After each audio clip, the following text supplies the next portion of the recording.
ጸያፍ ቃላት ተናገሩ። ወገኖች በእግዚአብሔር ፊት ራሱን ዝቅ ያደረገ ይከብራል። እግዚአብሔር ጸሎተ ሥጋ ከሚጸልዩ ሰዎች ጋር እኩል ፍላጎታቸውን ያሟላል እንጂ አይተዋቸውም። በአንደበታችሁ እግዚአብሔርን አታሳዝኑ።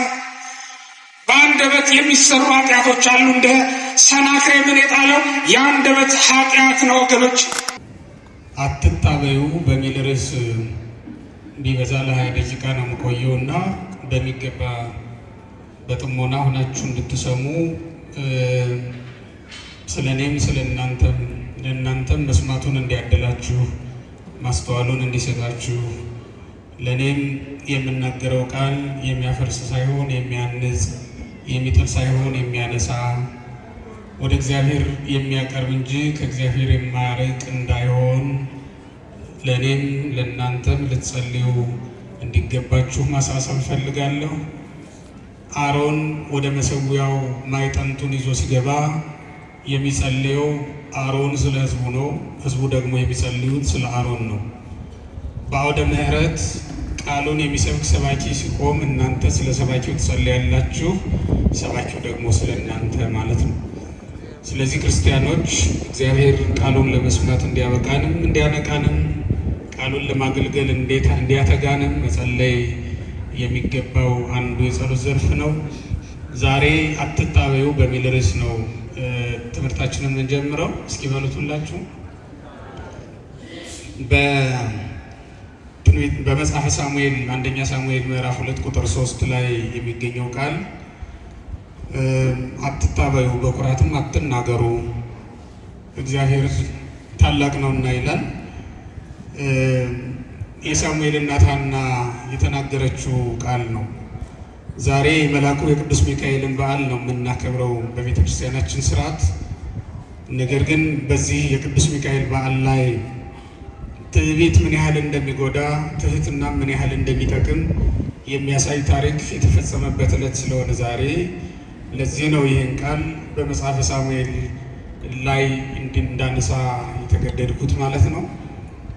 የትምህርታችን መነሻ ርዕስ በመጽሐፈ ሳሙኤል ምዕራፍ 2 ቁጥር 3 ላይ ይሁን እንጂ የትምህርታችን መሰረታዊ ታሪክ ያለውና የሚገኘው ግን በመጽሐፈ ኢሳይያስ ምዕራፍ 36 እና ምዕራፍ 37 ነው ዛሬ የምንነጋገርበት የምናጠናው ታሪክ እዚያ ላይ ነው ያለው። አምላካችን እግዚአብሔር በረድኤት ከኛ ጋር ሆኖ ትናንት የአባቶቻችንን ጉባኤ እንደባረከ የእኛንም ጉባኤ ባርኮልን ቃሉን እንዲነግረንና ትእዛዙን ለመፈጸም የሚታዘዝ ልብ እንዲሰጠን ቅዱስ ፈቃዱ ይሁንልን። መካኒቱ ሐና ይህንን ቃል የተናገረችው በእግዚአብሔር ፊት ራሷን ባዋረደች ጊዜ ያገኘችውን ጸጋና በረከት ስለምታውቅ ነው። በመጽሐፈ ሳሙኤል ምዕራፍ 1 ላይ እንደምናነበው በእሷ ላይ በኩራትና በትዕቢት ኃይለ ቃል የሚናገሩ አንጀትን በጥሶ የሚጥል መራራ ነገር ካፋቸው የሚወጣ ሰዎች ነበሩ በዘመኗ። መካን በመሆኗ ምክንያት የሚሰድቧት፣ በቤተ እግዚአብሔር ቀርባ መስዋዕቱን እንዳትመገብ የሚከለክሏት ካህናትንም ጨምሮ በጣም ብዙ ሰዎች በዘመኗ ነበሩ። መቼስ ክህነት ብቻውን አይቀድስም እኮ አይደለም። ለመቀደስ ሰው ራሱን ያዘጋጀ እንደሆነ ነው እንጂ ክህነት ስለተሾመ ብቻውን ቅዱስ ቃል ካፉ ይወጣል ማለት ግን አይደለም ወገኖች። ሰው ገላውን ቢታጠብ ይነጻል እንጂ ንጹህ ልብስ ቢለብስ ንጹህ ልብስ ቢደርብ ገላው ሊነጻ ይችላልን? እንደዚያ ማለት ነው። ክህነት ንጹህ ነው። ከእግዚአብሔር የምንቀበለው አንዱ የመንፈስ ቅዱስ ጸጋ ነው። ነገር ግን ካህናትም ሲበድሉ የምናየው ከዚህ የተነሳ ነው። ከሊቀ ካህናቱ ከኤሊ ጀምሮ ልቧን የሚያናውጥ አጥንቷን የሚሰብር ኃይለ ቃል ተናግሯት ያውቃል። እግዚአብሔር ፊት ራሷን ያዋረደችውም ለዚህ ነው። የጠቀማትም እሱ ነው። በእግዚአብሔር ፊት አለቀሰች፣ ከእግዚአብሔር ዘንድ ሳቅን ተሞልታ ተመለሰች። በእግዚአብሔር ፊት ሐዘኗን ገለጠች፣ ከእግዚአብሔር እጅ ደስታን ተቀብላ ተመለሰች። ማቅ ለብሳ ወደ እግዚአብሔር ቀረበች፣ እግዚአብሔር ደግሞ ደስታን አስታጥቆ መለሳት። በዓመቱ ነው ስለቷ ተፈጽሞላት ልጇን ታቅፋ ወደ ቤተ እግዚአብሔር ስትመጣ ይህንን ቃል የዘመረችው በእግዚአብሔር ፊት ልቤ በእግዚአብሔር ጸና፣ ቀንዴም በእግዚአብሔር ከፍ ከፍ አለ ብላ ተናግራ በዚያውም ላይ ይህንን ቃል ጨመረችበት። አትታበዩ፣ በኩራትም ቃል አትናገሩ ብላ ሰዎችን መከረቻቸው። በእርግጥም ትዕቢት እንዲጎዳ የሚታወቀው በዲያብሎስ ነው። ከላይ ከጸባዖት ከእግዚአብሔር ዙፋን ስር ከእግዚአብሔር ዙፋን አጠገብ ይቆም የነበረውን መልአክ እንጦሮጦስ ያወረደው ትዕቢት ነው። ከታች የነበረውን ቅዱስ ሚካኤልንም ወደ ላይ ከፍ እንዲልና የእግዚአብሔርን የዙፋኑን መጋረጃ የሚጠብቅ መልአክ ያደረገው ዙፋኑን ከሚያገለግሉ አገልጋዮች እንዳንዱ ያደረገውና ለሹመት ያበቃው ትህትና ነው። ቅዱስ ያሬድ እስመ በትህትና ረከበ ልዕልና ብሎ ስለ ቅዱስ ሚካኤል ያዜማል። በትህትናው ልዕልናን ያገኘ እሱ ነው። ወገኖች በእግዚአብሔር ፊት ራሱን ዝቅ ያደረገ ይከብራል። እግዚአብሔር ያስሮሙ ለእቡያን ወይቴየዮሙ ነው የሚለው። እግዚአብሔር ቢጸልዩ ዝም የሚላቸው፣ ቢወድቁ የማያነሳቸው፣ ቢናገሩ ቸል የሚላቸው እነማን ናቸው ካላችሁኝ፣ ትዕቢተኞች ናቸው። እግዚአብሔር ትዕቢትን ይቃወማል። በዚህ ምክንያት ትዕቢተኞች ከመንግስቱ እድል ፈንታ የላቸውም። እግዚአብሔር የትሑታንን ኃጢአታቸውን ይቅር ብሎ ታግሶ ነፍሳቸውን ያድንላቸዋል፣ ይቀበላቸውማል። ዛሬ የምናየው በቅዱስ ሚካኤል በዚህ ዕለት ተልኮ የመጣበትን ታሪክ ይህንን የሚያሳይ ነው። ንጉሡ ሕዝቅያስ በኢየሩሳሌም በተሾመ በ14ኛው ዓመት የተፈጸመ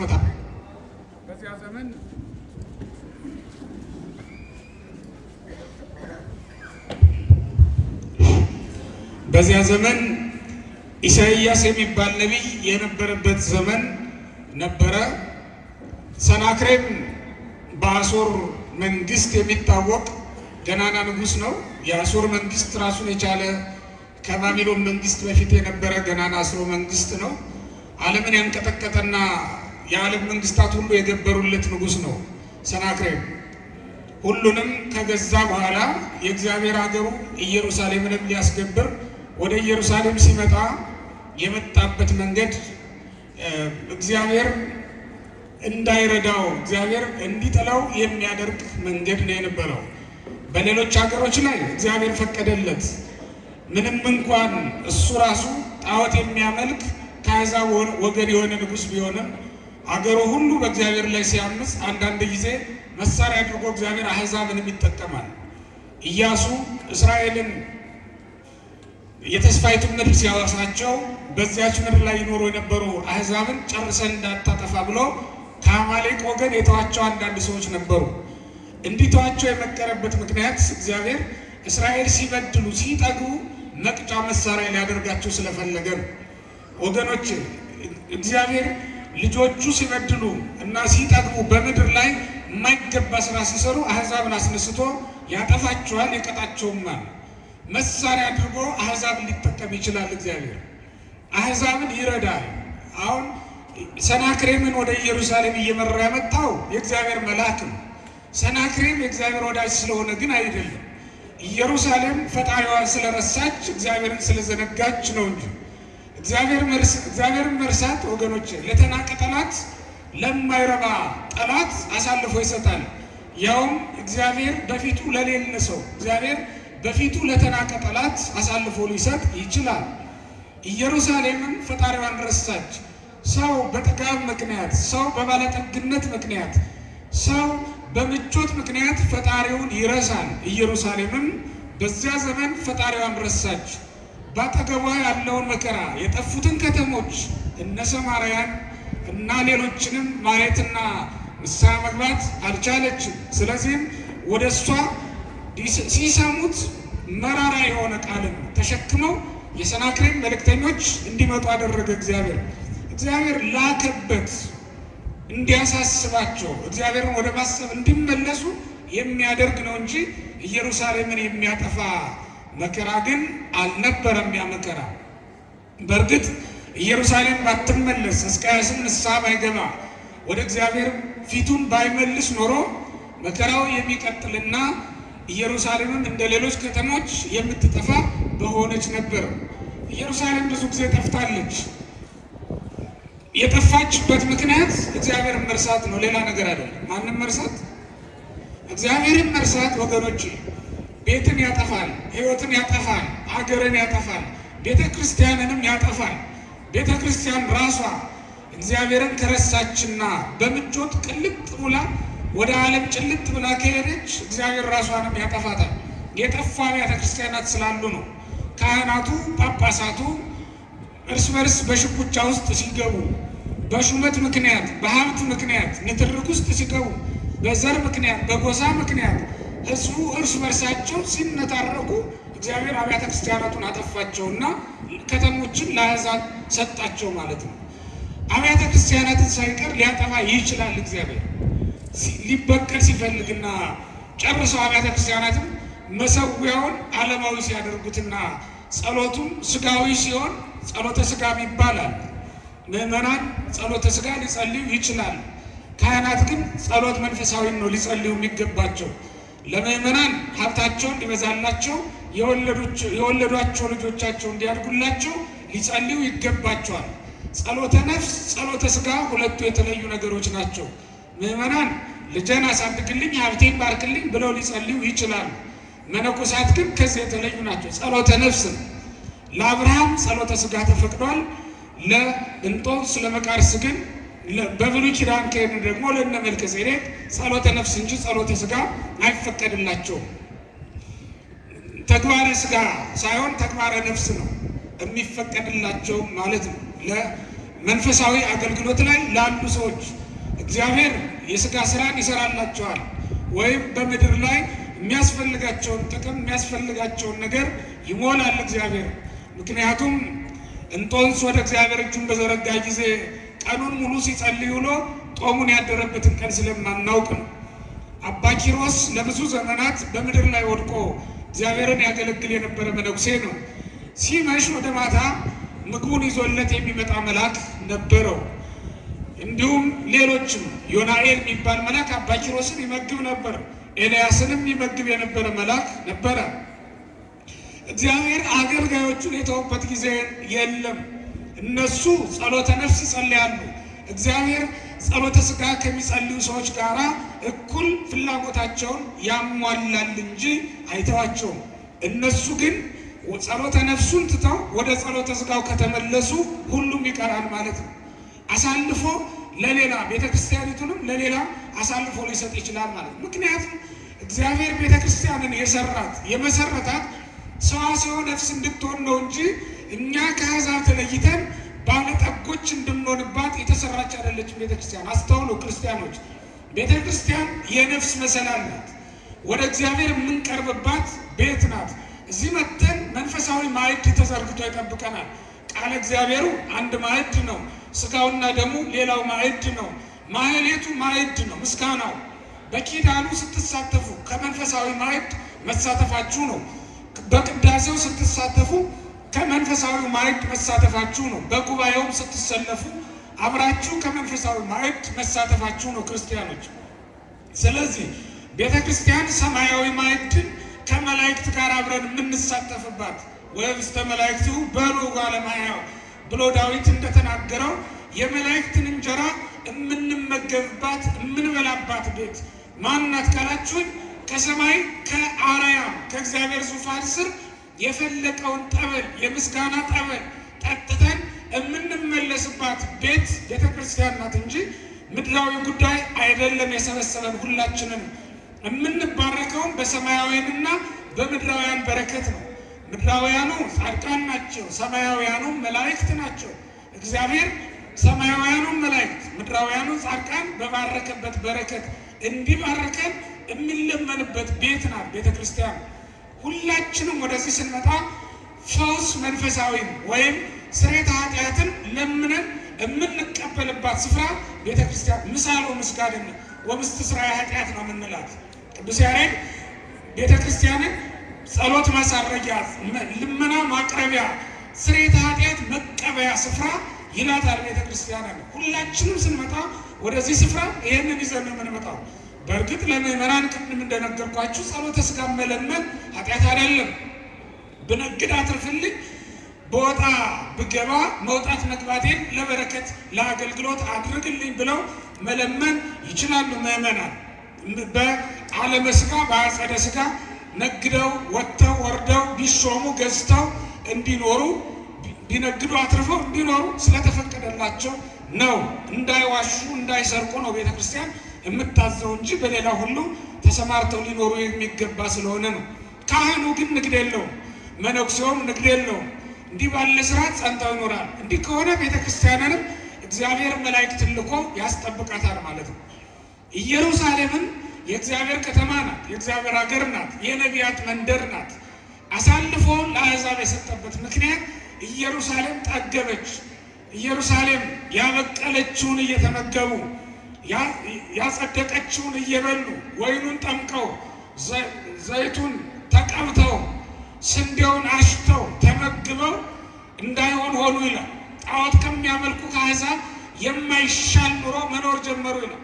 የእግዚአብሔር ሀገር ናት፣ እነሱም የእግዚአብሔር ወገኖች ናቸው። ከግብፅ እየመራ ያመጣቸው አሕዛብንም አፍልሶ የተስፋይቱ ምድር ያወረሳቸው ከሰው ለይቶ ቃል ኪዳን የገባላቸው የተባረኩ ዘሮች ናቸው። መባረካቸው ወዴት አለ? በጸሎታቸው እግዚአብሔርን አያስቡትም። በአገልግሎታቸው ወደ እግዚአብሔርን ደስ አያሰኙትም። ሥጋውያን ሆነዋል። ዓለማውያን ምድራውያን ሆነዋል። እንደ ጣዖት አምላኪዎች ተኝተው ያድራሉ። ስመ እግዚአብሔር መጥራትን ይተዋሉ። እግዚአብሔርን ማገልገላቸው የእግዚአብሔር ወገኖች መባላቸው ምን ምልክት አለው? ስለዚህ እግዚአብሔር ኢየሩሳሌምን አሳልፎ ለሌላ ሰጣት። ከፋርስ ከሌላ ሀገር እየመራ የባዕድ ንጉሥ ወራሪ አመጣባትና እንዲወሯት አደረገ። ሕዝቅያስ በዚህ ጊዜ ነው የነቃው። ወገኖች ከአሕዛብ የተለየ ነው መለየት ሁኔታ ነው። እኛም እንደ አሕዛብ ምንጨፍር ከሆነ፣ እኛም እንደ አሕዛብ ምንዋሽ ከሆነ፣ እኛም ነፍስ የምንገድል ከሆነ፣ ደም የምናፈስ ከሆነ፣ ምድሪቱን በኃጢአት ከሞሉ ሰዎች ጋር ተባብረን እኛም እንደ አሕዛብ እግዚአብሔርን የምናስቀይም ከሆነ ክርስቲያንነታችን ወዴት አለ ወገኖቼ? ተኝቶ ካደሩ እንደ አሕዛብ እኩል ምቾት ፍለጋ፣ ቅንጦት ፍለጋ፣ ነፍስን ሽጦ ገንዘብ ለማግኘት የምንደረደር ከሆነ ክርስትናችን ወዴት አለ ወገኖቼ? በእግዚአብሔር ማመናችን ወዴት አለ? እግዚአብሔርን ማምለካችን በምን ይታወቃል? ምልክታችን ምንድን ነው ወገኖቼ? እኛም እርስ በርስ ፍቅር በማጣት እርስ በርስ የምንገዳደል ከሆነ፣ እኛም በዘረኝነት እኛም በጎጥ በጎሳ የምንከፋፈል ከሆነ የእግዚአብሔር ልጆች መሆናችን በክርስቶስ ደም መገዛታችን የተዋጀን መሆናችን ከዓለም የተለየን መሆናችን በምን ይታወቃል? ክርስቲያን ሆኖ ተሹሞ ጉቦ የሚበላ ከሆነ፣ ክርስቲያን ሆኖ በተክሊል ተጋብቶ በቁርባን አግብቶ የሚያመነዝር ከሆነ፣ ሌላ የሚመኝ ከሆነ፣ ከባሏ አልፋ ከሚስቱ አልፎ በሌላ ምኞት ቅልጥ ብሎ የሚጠፋ ከሆነ፣ ክርስቲያን ሆኖ ሥጋውን ደሙን ካልተቀበለ፣ ከመንፈሳዊ ማዕድ ካልተሳተፈ፣ እግዚአብሔርን ከመላእክት ጋር በእሁድ ማለዳ በሰንበት ማለዳ እንኳን ገስግሶ መጥቶ ከሰማያውያን መላእክት ጋር አብሮ የማያገለግለው ከሆነ ክርስቲያንነት ወዴት አለ?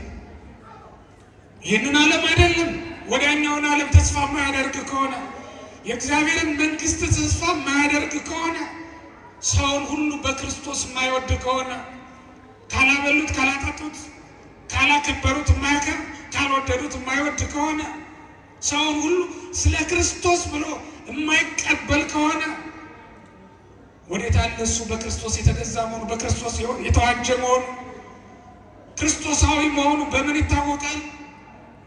ክርስቶስ ጠላቶቹን አልወደደም እንዴ? ክርስቶስ የናቁትን አላከበረም እንዴ? ክርስቶስ የገፈፉትን አላለበሳቸውም እንዴ? ክርስቶስ የገፉትን አልደገፋቸውም እንዴ? ክርስቶስ የጣሉትን አላነሳቸውም እንዴ? ክርስቶስ የገደሉትን ምሕረት አልለመነላቸውም እንዴ? ለነፍሳቸው መዳን የሚያደርጉትን አያውቁምና ምን በላቸው ብሎ አልለመነላቸውም እንዴ? ቃሉን እናውቃለን ግን ለመተግበር እንሰቀቃለን። ወገኖች ቃሉን መጥገባችን መማራችን ወዴት አለ? ቃሉ የሰለችን የጠገብ መማር ያቃተን፣ ሥጋውን ደሙን መቀበል እንደ ነውር የቆጠር ለበቁት ብቻ ነው ብለን የምናስብ ኃጢአታችንን ተሸክመን መተን ከነ ኃጢአታችን የምንመለስ መዳን ፈልገን መተን ሳንድን ቆስለን እንደገና የምንሄድ እንደገና ኃጢአት ጨምሮ እንሄዳለን። በጣም የሚያሳዝን ሰው ሐኪም ቤት ሄዶ የራሱን በሽታ ከማዳን ይልቅ ሌላ በሽታ ጨምሮ የሚመጣ ሰው ነው። ሐኪም ቤት ሄዶ ሐኪሙን አግኝቶ እስኪያነጋግር ድረስ ከጎን መረጃ የሚሰበስብ ሰው አለ። ምን አሟህ ነው ምን ሆነ ነው እያለ ማለት ነው። ከበሽተኛው የሰውን የበሽታ ታሪክ መስማት ለሱ የሚጠቅመው ነገር የለም።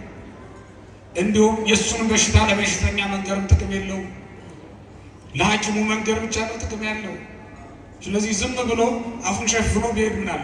እንዲህ ሲያወራ ሌላ በሽታ በትንፋሽ ምክንያት ጨምሮ ይዞ ይሄዳል። ወገኖች እዚህ የምንመጣው እኮ ለሐኪሙ ለእግዚአብሔር ነግረን ደዌያችንን ተሽሮልን ለመሄድ ነው፣ ድነን ለመሄድ ነው። ስጋውን ደሙን ካልተቀበል እንዴት ነው? ምንድን ነው? እስኪ ንገሩኝ። ሐኪም አገኛችሁ፣ ለሐኪሙ በሽታችሁን ተናገራችሁ፣ ግን መድኃኒት መውሰድ ደግሞ እምቢ አላችሁ፣ መርፌ አንወጋም አላችሁ። እንዴት ትድናላችሁ? ለሐኪሙ ስለነገራችሁት ብቻ መዳን አለ እንዴ? እነሆ መድኃኒቱ ንስሐ ነው። እነሆ መድኃኒቱ ቁርባን ነው። እነሆ መድኃኒቱ ቃሉን መስማት ነው። እናንተ ግን መጣችሁ፣ ገንዘባችሁን ሰጣችሁ፣ የከበረ ድንጋይ ዙሪያውን በቤተ ክርስቲያኑ በመቅደሱ ዙሪያ ነጠፋችሁ፣ እልል ተባለላችሁ። የታለ መዳናችሁ? ስጋውን ደሙን ካልተቀበላችሁ የታለ ስርየት ያገኛችሁት? ንስሐ ካልገባችሁ እኛ ስላጨበጨብንላችሁ መላእክትም የሚያጨበጭቡላችሁ ይመስላችኋል?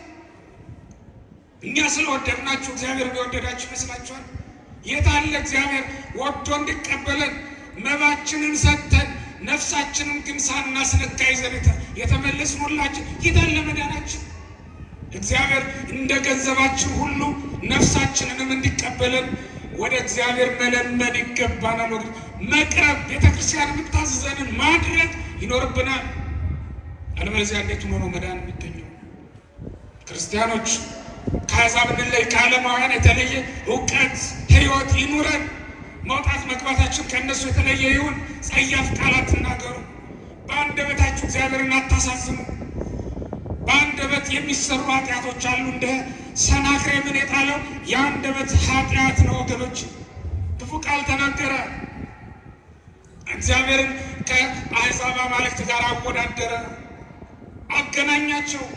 አይቴ ሙቷል፣ አይቴ ያለው አምላከ የማት አምላከ ሴፋሮይም፣ የየማት የሴፋሮይም አማልክት ወዴት አሉ? ሰማርያን ከእጅ ያዳናት የትኛው አምላክ ነው አለ። የአሕዛብ አማልክት ከተሞቻቸውን ከእጅ ማዳን ተችሏቸዋልን? የአንተ አምላክ ኢየሩሳሌምን አያድናትም? መኑ ግልፎ ዘያድኅን እምኔ ብሎ እግዚአብሔርን ግልፎ ብሎ ጠራው። ግልፎ ማለት ጣዖት ማለት ነው። የአንተ ጣዖት ኢየሩሳሌምን ከእጅ አያድናትም አለ ሕዝቅያስን። ሕዝቅያስ በዚህ ጊዜ አዘነ። የእግዚአብሔር ስም ተሰደበ ብሎ ወደ እግዚአብሔር ማልቀስ ጀመረ። የማን ስም? የእግዚአብሔር ስም ተሰደበ ብሎ አዘነ። የቤተ ክርስቲያን መዋረድ መቼ ነው የሚያሳዝነን? የምዕመናን ስደት መቼ ነው የሚያሳዝነን? ንስሐ እንድንገባ የሚያደርገን ይህ ሁሉ በእኔ ኃጢአት ነው ብለን ንስሐ የምንገባው መቼ ነው? ወደ እግዚአብሔር የምንመለሰው መቼ ነው? እሱ የእግዚአብሔር ስም ተሰደበ ብሎ ወደ እግዚአብሔር ማመልከት ጀመረ። የኢየሩሳሌሙ ንጉሥ ሕዝቅያስ ማቅ ለበሰ ይላል። አዘነ፣ ፊቱን ወደ እግዚአብሔር መለሰ። ወደ ማን? ወደ እግዚአብሔር መለሰ። ወገኖቼ ይሄን ረሃብ ማን ያቆመዋል? ይህን ስደት ማን ያቆመዋል? ይህን መከራ ማን ያቆመዋል? ይህን የተፈጥሮ አደጋ ማን ያቆመዋል? ከእግዚአብሔር በቀር። ሰው ወደ እግዚአብሔር ፊቱን መመለስ ያቃተው ለምንድን ነው? በሰው ላይ ሰልፍ ብንሰራ ሰው የሰማይ መስኮቶች ከፍቶ ዝናብ ሊሰጠን ይችላል? ወደ ሰው ፊታችንን ብንመልስ ሰው ምድርን ባርኮልን ፍሬ እንድታፈራ አድርጎልን በምድር ፍሬ እንድንጠግብ ሊያደርገን ይችላልን? ከምድር ፍሬ የተነሳ እንድንጠግብ ሊያደርገን የሚችል ከእግዚአብሔር በቀር ሌላ አለ?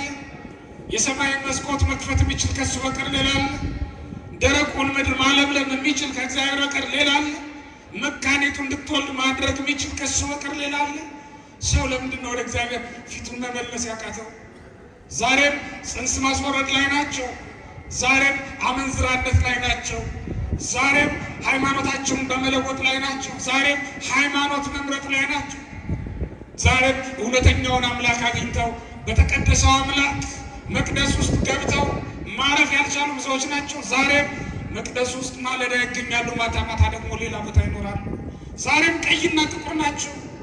ዛሬም ነጭና ጥቁር ናቸው። ዛሬም ሁለት አይነት ገጽታ ያላቸው ሰዎች ናቸው። እዚህ ሲመጸውቱ፣ እዚያ ደግሞ ሲሰርቁ፣ እዚህ ሲያስደስቱ ምጽዋት ሰጥተው ድሃውን ሲያስደስቱ፣ እዚያ ደግሞ እልፍ ነዳያንን ሲያስለቅሱ የሚሆኑ ናቸው።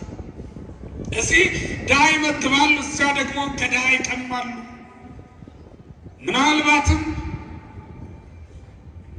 የተመቻቸና ሌብነት የማይመስል ሲስተም ዘርግተው ሊሆን ይችላል። ጽድቅ ይመስላል። አንዳንድ ጊዜ አሁን ጽድቅ ሆናለች ኃጢአት፣ በከተሞች ልማድ ሆናለች፣ እውቅና ተሰጥቷታል። በዚያ ልማድ የሚኖሩ ናቸው። ሕዝቅያስ ይህንን ባየ ጊዜ ወደ እግዚአብሔር ፊቱን መለሰ ይላል። ወደ ማን ፊቱን መለሰ? እስኪ ሁላችሁ ወደ እግዚአብሔር ፊቱን መለሰ በል። ማን? ሕዝቅያስ። ያዘነ ሰው ወደ እግዚአብሔር ፊቱን ይመልስ። ቤቱ የጎደለበት ሰው ወደ እግዚአብሔር ፊቱን ይመልስ። ኃጢአት ደግማ ደጋግማ የደፈቀችው ካለ ከእናንተ መካከል ፊቱን ወደ እግዚአብሔር ይመልስ። በልጆቹ ያዘነ ሰው ቢኖር ፊቱን ወደ እግዚአብሔር ይመልስ። በሚስቱ የተገፋ ሚስቱ ፍቅር የነሳችው ባሏ ፍቅር የነሳትም ሰው ቢኖር እዚህ መካከል ፊቱን ወደ እግዚአብሔር ይመልስ። ትዳሩ የዘመመበት፣ ጎጆ የጠመመበት፣ ኑሮ የጎደለበት ሰው ቢኖር ፊቱን ወደ ማን ይመልስ? ወደ እግዚአብሔር ይመልስ። ያን ጊዜ እግዚአብሔር ይቅር ይላል። ወገኖች ሕዝቅያስ እንዲህ ብሎ በትህትና ወደ እግዚአብሔር ሲቀር ሰናክሬም ያን ጊዜ በትዕቢት እየተናገረ ነበር። ተወጥሮ ወዴት አሉ አለ። ለንጉሱ ለነቢዩ ለኢሳይያስም ጸልይ ብሎ መልእክተኛ ላከበት ንጉሱ ሕዝቅያስ ወደ እግዚአብሔር አመልክት አለው። ንጉሱ ነቢዩ ወደ እግዚአብሔር አመለክትና መልእክት መጣለት። ኢየሩሳሌምን ለማንም አሳልፌ አልሰጣትም፣ ታያለህ። ሰናክሬም ነገ ክፉ ወሬ ይሰማል፣ በክፉ ወሬ ምክንያት ተመልሶ ወደ ሀገር ይገባል፣ እዚያም ሰይፍ እንዲጠብቀው አደርጋለሁ አለ እግዚአብሔር። ተመልከት፣ ያ የትዕቢት ቃል፣ ያ የክፋት ንግግር ሊዘጋ፣ ያ አንደበት ሊዘጋ አንድ ቀን ነው የቀረው አለው እግዚአብሔር። እሱ ግን ያን ጊዜ በዚያ ሰዓት በዛችሁ ሰዓት እግዚአብሔር ይህን እያለ ንጉሱ ሰናክሬም ደግሞ በመኑ ተወኪለ ካለው ከእንዲል ነበር። በማና ምን ነው አንተ ማንን መጠጊያ አድርገህ ነው እንዲህ ከዳኝ? ይልቁንስ ገብር ቀቅል፣ እንደ ሌሎቹ ነገስታት ኢየሩሳሌምን እግዚአብሔር ለእኔ ሰጧታል። በእውነት እግዚአብሔር እኛን አሳልፎ የሰጥ ዘንድ ይችላል? አይችልም፣ አያደርግም። እግዚአብሔር እኛ ፊታችን ወደ እግዚአብሔር ከመለስን ለማንም አይሰጠንም። አታስታውሱም እንዴ እግዚአብሔር የቀደሙ አባቶቻችን እንዴት እንዳዳናቸው? አብርሃምን ብቻውን አውጥቶ እንዴት እንዳከበረው፣ ስደተኛውን ያዕቆብን እንዴት እንደባረከው፣ ያዕቆብን አማቱ ላባ ደሞዙን 100 ጊዜ ሲቀያይርበት እግዚአብሔር ደግሞ 100 ጊዜ እየባረከው እንደነበር አታስታውሉ? ብዙ ጊዜ ለዋወጠበት 10 ጊዜ ለዋወጠብኝ ይላል። 10 ጊዜ ደግሞ እግዚአብሔር በረከቱን በያዕቆብ ላይ ይለዋውጥ ነበር። ይለዋውጡት፣ ቃላቸውን ይለውጡባችሁ። እግዚአብሔር ለእናንተ በረከቱን ይለውጣል። እግዚአብሔር እናንተ በምታውቁት መንገድ ብቻ እንደሚባርክ አድርጋችሁ አታስቡ። እንዴት እንደሚባርከን እንዴት እንደሚያከብረን ስለማናውቅ ነው። እኛ ካልተሾምን ክብር ያለ አይመስለንም። እኛ ንግዳችን ካልሰፋ፣ ወረታችን ካልሰፋ ባለጠግነት ያለ አይመስለንም። እግዚአብሔር ግን እንዴት እንደሚባርክ እንዴት እንደሚያከብር ስለማናውቅ ነው ወገኖች። ይህንንም ሰው ወዲያውኑ ነው ፊቱን ወደ እግዚአብሔር ሲመልስ ደረሰለት። አታየውም አለው። ወዲያውኑ ለኪሶን የምትባል ሰፊ ሜዳ ላይ 185,000 ሰራዊት ይዞ ተሰለፈና ና ግጠመኝ አለው። ይሄ ብቻ አይደለም፣ ሲሳለቅበት ምን አለው? ምናልባት ጎበዞች ሰዎች ካሉ ምረጥና ካንተ እኔ 2,000 ፈረስ ሰጣለሁ፣ እኔ በሰጠው ፈረስ ላይ ይቀመጡና እኔን ይግጠሙኝ አለ። እስከዚህ ድረስ ሲሳለቅበት ደካሞች ብሎ ዘለፋቸው። እግዚአብሔርን የያዘን ሰው ደካማ አትበሉት ወገኖች። መፍራት ያለባችሁ ወደ እግዚአብሔር ፊቱን የመለሰን ሰው ነው። ጦር መሳሪያ የታጠቀን አይደለም፣ ባለጠጋ ሰውን አይደለም፣ ብዙ ዘመድ ብዙ ወገን ያለውን ሰው አይደለም። መፍራት ካለባችሁ በእግዚአብሔር ፊት ራሱን ያዋረደን ሰው መፍራት አለባችሁ። እንባውን ወደ እግዚአብሔር የረጨ ሰው ካለ እሱን ፍሩ። በእውነት ያጠፋል። እንዲህ አይነት ሰው ሐዘኑ ከባድ ነው። እግዚአብሔር ይሰማል፣ ይረዳዋል። እግዚአብሔር ይረዳዋል። ስታራተኛው ታሞ ቤተኛ መኝታው ላይ እግዚአብሔር ይረዳዋል። ወይ መይት ነው ትኩን ምስካቢው እንደው ደዌውን መልሶ ወደ ጤና ይታደገዋል። እግዚአብሔር ፊቱን ወደ እግዚአብሔር ከመለሰ እግዚአብሔር እንዲህ ነው። መፍራት ትልቅ ምሽግ ያለው እንደዚህ አይነት ሰው የማይደፈር ጽኑ ምሽግ ነው። እግዚአብሔር የማይደፈር የታመነ መጠያ ነው እግዚአብሔር። እና አንድ መልአክ ነው የላከው እኮ እግዚአብሔር፣ ቅዱስ ሚካኤል። ይህን ታላቅ መልአክ እግዚአብሔር ላከው፣ ወደ ሰናክሬም ላከው። መልአኩ መጥቶ በሰይፍ እያጨደ የጣናቸው እንዳይመስላችሁ የሰይፉን ብልጭታን ያሳያቸው። ሰይፉ ብልጭ ሲልባቸው 185,000 ሰዎች በአንድ ጊዜ ደም ጎርሰው ተገኙ ይላል። ሁሉም በሕይወት አልነበሩ። ማለዳ ንጉሡ ሲነቃ በበድን ተከቦ ነበር። እግዚአብሔር ንጉሡን እንዳይሞት አደረገው፣ ጠበቀው። ለምን? የእግዚአብሔርን ኃይል እንዲያይ ነው። 7 ሰዎች ብቻ ከእሱ ጋር አድነው ነበር። ስንት ሰው ሞተ? 185,000 ሰው አለቀ። ያ ትዕቢት ወዴት አለ? ያ ኩራት ወዴት አለ? ቀና ብሎ ከሰማይ በላይ ያለውን አምላክ የተሳደበች አፉ ዛሬ ወዴት አለች? የለችም። በእግዚአብሔር ላይ የኩራት ቃላት ትናገሩ ያለችው ለዚህ ነው። አትታበዩ ያለችው ለዚህ ነው። ወገኖቼ አትታበዩ። ባለጠጎች በድሆች ላይ አትታበዩ። ቆነጃጅት በሌሎች ላይ አትታበዩ። በእውቀት ምክንያት አዋቂ ነን የምትሉ ሰዎች አትታበዩ። ባለስልጣን በስልጣኑ አይታበይ፣ አይመካ። አትታበዩ፣ አትመኩ ነው የሚለው። ምንም የሚያስመካ ነገር የለም። ቆሞ የሚሄድ አመድና ትቢያ እንዴት ሊታበይ ይችላል ወገኖች? ቆሞ የሚሄድ አፈር እንዴት ሊታበይ ይችላል? እግዚአብሔር ገነባ አቆመ እንጂ እኮ ውሃ ነህ። የሚፈሰው ውሃውን ነው ከአፈር ጋር ቀላቅሎ እንዲቆም ያደረገው፣ ሌላ ነገር አይደለም። ይሄ ውበት፣ ይሄ ቁንጅና የሚዘፈንለት የሚገጠምለት፣ እርሳን የሚደረስለት፣ ይሄ ፀጉር ዘለግታው መለኪያ የሚታጣለት፣ ይሄ የአይን ውበት እንደ ሰማይ ከዋክብት የደመቀ የሚባልለት እሱ ሁሉ ወገኖች፣ እሱ ሁሉ የምትመለከቱት ነገር ሊፈርስ የሚችል ነገር ነው። አትታበዩ ነው የሚለው እግዚአብሔር። ይህንን ማጥፋት ይገባል፣ ከልባችን ማራቅ ይገባል። ሰናክሬም እንዲህ ባለ ትዕቢት ስለወደቀ እግዚአብሔር መልአክ ልኮ ቀጣው። መልአኩ ኢየሩሳሌምን አዳነ። ዛሬም የእግዚአብሔር መልአክ እኛን ሊያድን ተልኳል ወገኖች። የእናንተን ትዳር የሚጠብቅ ይሄ መልአክ ነው። የእናንተን ቤት የሚጠብቅ፣ የእናንተን ንግድ የሚጠብቅ፣ የእናንተን ሕይወት የሚጠብቅ ይሄ መልአክ ነው። ጠንቋዮች፣ አስማተኞች፣ መተተኞች፣ ሟርተኞች አይደሉ። የቀጠራቸዋቸውን ሰዎች አሉ። ከእነሱ በላይ ይሄ መልአክ ጠባቂ ነው። ድርሳኑን ድገሙ፣ ጸበሉን እርጩ። የሚያስፈልገውን ነገር ሁሉ ለእግዚአብሔር ንገሩ። ይህም ብናደርግ ኢየሩሳሌምን ያዳነ እግዚአብሔር ዛሬም ከኛ ጋር ነው። ኢየሩሳሌምን ያዳናት እግዚአብሔር ሁላችንን የሚያድነን